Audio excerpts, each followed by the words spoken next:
Hello friends, मेरे channel में आपका स्वागत है। आज हम आपको न्यू शिव भजन सुनाएंगे, बहुत ही सुंदर है।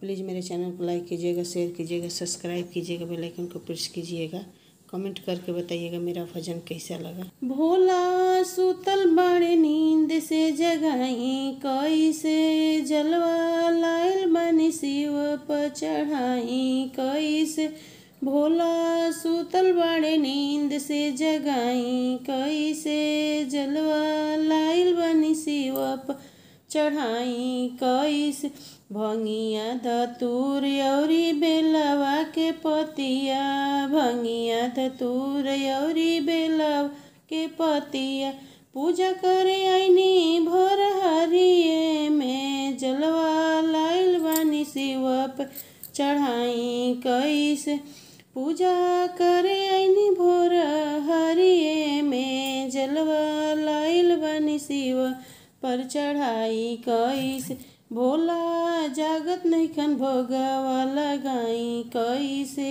भोला जागत नैखन भोगवा लगाई। कैसे भोला सुतल बड़े नींद से जगाई, कैसे भोला सुतल बड़े नींद से जगा।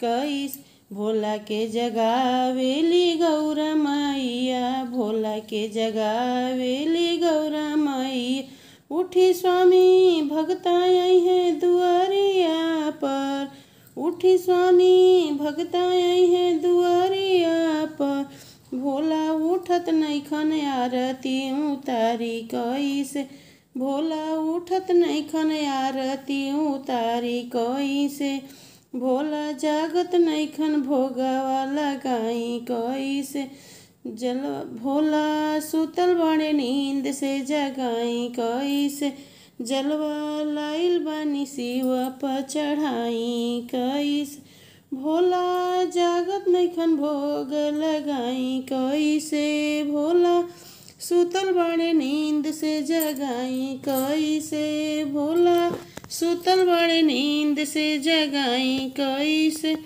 प्लीज़ मेरे चैनल को लाइक कीजिएगा, शेयर कीजिएगा, सब्सक्राइब कीजिएगा, बेल आइकन को प्रेस कीजिए। कोई भी भजन मेरा आपके पास जाए, कमेंट करके बताइएगा मेरा भजन कैसा लगा। हर हर महादेव।